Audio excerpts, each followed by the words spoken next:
Pegasus company जो है वो अपना सॉफ्टवेयर विदाउट गृह मंत्री होम मिनिस्टर के साइन के बिना वो अपना जो उनका सॉफ्टवेयर है वो नहीं देती है किसी को। तो भाजपा की बेशर्मी और पेट्रोल के दाम दोनों बहुत तेजी से बढ़ रहे हैं और दोनों को रोकना बहुत जरूरी है। आप चुनाव से पहले भी जा सकते थे, बाद में भी जा सकते थे, लेकिन अब चुनाव के टाइम पे ही तो जाएंगे।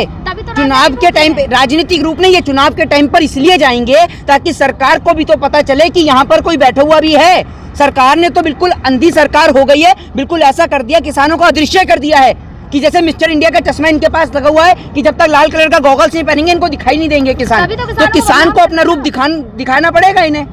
अगर किसान वहां पर दिल्ली की राजधानी में आया, दिल्ली की राजधानी के अंदर घुसा, तभी तो लोगों को पता चला कि किसान यहाँ बैठा हुआ है बॉर्डर पर। जब किसान वहाँ लखनऊ जाएगा, राजधानी पे जाकर धरना देगा और वहां पर जाकर एक एक व्यक्ति को बताएगा, वहां पर आम काम करने वाले लोग, वहां पर प्राइवेट जॉब करने वाले लोगों को भी पता चलेगा कि 8 महीने से ज्यादा आंदोलन चल रहे हैं और किसान जो है वो सड़क पे बैठा हुआ है और सरकार गूंगी और बहरी हो चुकी है और अंधी भी हो चुकी है। वहीं एक पोस्टर बहुत वायरल हो रहा है जहां एक तरफ योगी जी हैं, दूसरी तरफ राकेश टिकैत जी हैं और उस पोस्टर में लिखा है कि इसे लखनऊ को दिल्ली ना समझा जाए। देखिए, लखनऊ हो या दिल्ली हो, देश के अंदर आज़ादी है लोगों को पीसफुली प्रोटेस्ट करने की। तो और ये पीसफुली प्रोटेस्ट करने से न उत्तर प्रदेश के मुख्यमंत्री योगी आदित्यनाथ जी रोक सकते हैं और ना ही देश के माननीय प्रधानमंत्री जी नरेंद्र मोदी रोक सकते हैं। आर्टिकल 19 आपको और मुझे दोनों को पीसफुली प्रोटेस्ट करने की आज़ादी देता है। देश की डेमोक्रेटिक कंट्री भारत एक लोकतांत्रिक देश है और लोकतांत्रिक देशों में विचारों की अभिव्यक्ति है, लोगों को अपने विचार व्यक्त करने की आज़ादी है और लोग प्रोटेस्ट कर सकते हैं। और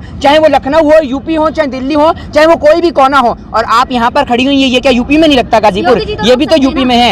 योगी जी का गढ़ है वहाँ। क्या योगी जी का कहाँ गढ़ है? योगी जी लखनऊ से इलेक्शन लड़ते हैं, जो योगी जी का गढ़ है। बीजेपी का गढ़ तो माना जाता है ना उसे। क्यों बीजेपी का गढ़ कैसे माना जाता है उसे? और बीजेपी बाकी जगह पर, एक मिनट, यहाँ पर बीजेपी के सांसद नहीं है, यहाँ पर बीजेपी के नेता नहीं है, लेकिन यहाँ भी आंदोलन और धरने चल रहे हैं। और अगर आप बात करते हैं कि किसानों की संपत्ति जब्त करेंगे, आप ये बात करते हैं किसानों कहते हैं कि किसानों की संपत्ति जब्त करेंगे, तो अगर आप किसानों की संपत्ति जब्त करेंगे तो किसान सरकारी संपत्ति को जब्त करके बैठा हुआ है। 8 महीने से ज्यादा हो गए, रोड बंद है रोड। क्योंकि आप अगर किसान की संपत्ति को जब्त करेंगे तो किसान क्या करेगा? सड़क पे आएगा, फुटपाथ पे आएगा और फुटपाथ और सड़क पे बैठे हुआ, ये आप देख ही रहे हैं। आप लखनऊ जाएंगे? बिल्कुल जाएंगे।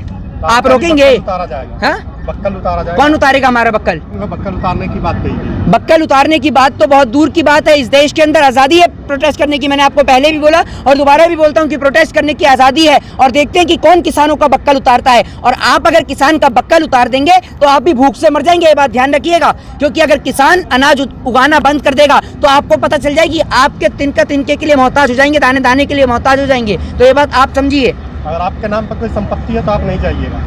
क्यों? हमारे नाम पे संपत्ति हो भी है और तब भी जाएंगे। करिए जब्त। हम तो तैयार हैं इस देश के अंदर। अरे जब इस देश को आजाद कराने के खातिर फ्रीडम फाइटर्स ने, देश के स्वतंत्रता सेनानियों ने अपने सर्वोच्च को न्यौछावर कर दिया, तो क्या हम अपनी संपत्ति और अपनी प्रॉपर्टी न्यौछावर नहीं कर सकते? जब बात हमारे अस्तित्व की हो, हमारे लड़ाई की हो, हमारी आने वाली पीढ़ी की हो, देश के किसान की हो, जिसका अनाज आप और हम खाते हैं, तो अगर हमें अपनी प्रॉपर्टी, अपनी संपत्ति जब्त करानी हो तो हम तैयार हैं। लेकिन हम प्रोटेस्ट और प्रदर्शन करेंगे। आज पंगा महंगा पड़ेगा आप अगर लेना चाह रहे हैं। अरे बाबा कुछ नहीं करेंगे। बाबा क्या कर सकते हैं? बाबा क्या आर्टिकल 19 चेंज कर देंगे? बाबा कॉन्स्टिट्यूशन चेंज कर देंगे? बाबा लोगों को प्रदर्शन और प्रोटेस्ट करने से रोक देंगे? देश में पहले भी आंदोलन और बाबा की बात करते हैं। एक बात आपको बता दूं कि अगर बाबा के आगे से मुख्यमंत्री की इनसे पोस्ट छीन ली जाए ना, तो बाबा के अलावा और एक आम नागरिक के अलावा वो बता दीजिए क्या है? नाम तो चेंज कर देंगे ना।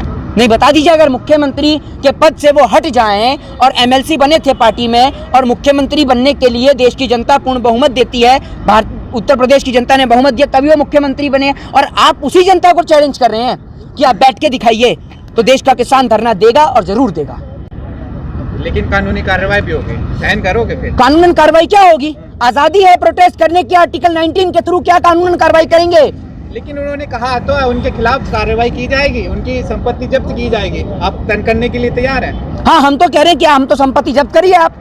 हम तो कहते हैं कि करिए आप संपत्ति जब्त। और कितने लोगों की संपत्ति जब्त करेंगे? ये एक जनव्यापी प्रजातंत्र का आंदोलन है और करोड़ों लोग इसमें शामिल हैं, अनगिनत लोग इसके अंदर शामिल हैं। देखिए गाजीपुर बॉर्डर, देखिए सिंधु बॉर्डर, टीकरी बॉर्डर, तमाम जगहों पर देखिए अभी भी देखिए कितनी सारी महिलाएं। कितनों की प्रॉपर्टी को आप जब्त करेंगे?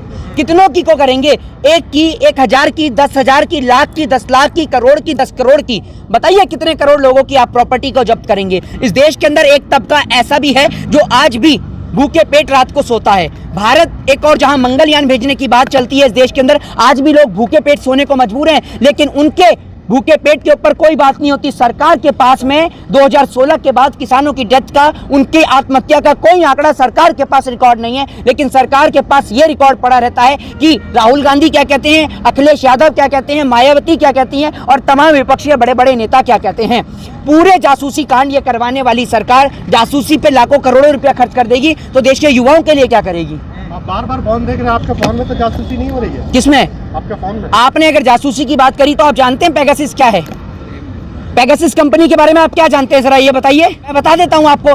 पेगासिस कंपनी जो है वो अपना सॉफ्टवेयर विदाउट गृह मंत्री, होम मिनिस्टर के साइन के बिना वो अपना जो उनका सॉफ्टवेयर है वो नहीं देती है किसी को। तो एक बात बताइए, देश के गृह मंत्री जवाब क्यों नहीं देते कि उन्होंने सॉफ्टवेयर लिया है? और पेगासिस कंपनी का ये नियम भी है कि आप विपक्ष के किसी नेता के खिलाफ, पत्रकार के खिलाफ इस पेगासिस का सॉफ्टवेयर का यूज नहीं कर सकते। तो देश की सरकार ने क्यों करा और सरकार ने क्या ये सॉफ्टवेयर लिया है? सरकार इस सवाल का जवाब क्यों नहीं देती है, बताइए। सरकार जासूसी कराने में लगी हुई है, करोड़ों रुपए इसमें खर्च कराने में लगी है। भाजपा की बेशर्मी और पेट्रोल के दाम दोनों बहुत तेजी से बढ़ रहे हैं और दोनों को रोकना बहुत जरूरी है। थोड़ी देगी, सुप्रीम कोर्ट को देंगे वो जवाब, सुप्रीम कोर्ट को जवाब देंगे वो। हाँ, जवाब देंगे, देश की जनता को भी देना पड़ेगा ना। और अगर इन्होंने नहीं लिया है तो इनको पेगासिस के खिलाफ कार्रवाई करनी चाहिए, यूनाइटेड नेशन ऑर्गेनाइजेशन में बोलना चाहिए इसको लेकर। क्यों नहीं बोलते हैं ये? चुप पड़े। गृह मंत्री ने तो चुप्पी साध ली है। कभी ये कहते हैं कि ऑक्सीजन की कमी से कोई मरा नहीं है। अबे ऑक्सीजन की कमी से कोई मरा नहीं है तो इतने सारे लोग जो मरे हैं वो क्या कमल का फूल सूंघने से मरे हैं? ये बताइए ना आप मुझे।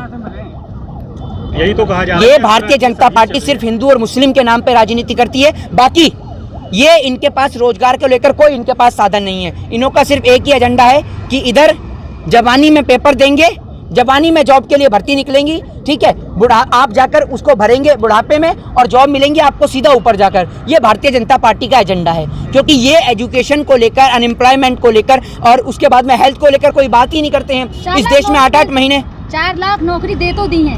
वादा तो 2 करोड़ का था और 4 लाख नौकरी कहाँ से मिल गई है? आप देख रहे हैं 1.5-2 साल से तो पूरे देश की इकोनॉमी ठप पड़ी हुई है। आपने नौकरी कहाँ से दे दी 4 लाख नौकरी? अरे पोस्टर में तो आप कुछ भी लिख दो। 3 साल से तो भैया कोई एग्जाम नहीं हो रहे इस देश में, बहुत कम एग्जाम्स हो पा रहे हैं जो गिने चुने एग्जाम्स हैं। तो आपने 4 लाख नौकरी कहाँ से दे दी? बता तो दीजिए। 4, अरे बिल्कुल झूठ बोलने में तो माहिर हैं, झूठ बोलने में तो माहिर हैं। अगर झूठ नहीं बोलते तो आपको 100 स्मार्ट सिटी भी दिखा चुके होते। बुलेट ट्रेन का सपना दिखाकर भारतीय रेल भी नीलाम कर दी इन्होंने। आप गाजीपुर बॉर्डर पे खड़े हैं, ये ना भूलें, कहीं आप भी समझे कि कहीं आप बुर्ज खलीफा पे खड़े होकर इंटरव्यू ले रहे हैं, ये ना भूलें। आप गाजीपुर बॉर्डर पे खड़े हुए हैं। देश का नंबर 1 स्टेट है क्या? खड़े हुए हैं। कौन सा नंबर 1 स्टेट है? यूपी। हाँ बिल्कुल है। महिलाओं के साथ बलात्कार अपराध के मामलों में नंबर 1 स्टेट है, आपराधिक घटनाओं में नंबर 1 स्टेट है। और इस प्रदेश के मुख्यमंत्री बिहार बंगाल के चुनाव में बिजी रहते हैं और इनके प्रदेश में कभी आतंकवादी घुसते रहते हैं। जिस प्रदेश का मुख्यमंत्री लापता रहेगा वहां तो आतंकवादी घुसेंगे। और ऊपर से मीडिया वाले सवाल भी इनसे पूछते हैं कि आप आराम कब करते हैं। अबे भाई ये पूछिए कि काम ही कब करते हैं? ये काम ही नहीं करते कुछ। ये इन्होंने इतना काम करा कि 100 नंबर को बदल के 112 कर दिया और इलाहाबाद का नाम बदल के प्रयागराज कर दिया। इतना काम किया है कि मैं गिराना भूल जाऊंगा। हाँ। इतना काम किया उन्होंने। हाँ तो एक काम गिना तो देते खड़े होकर।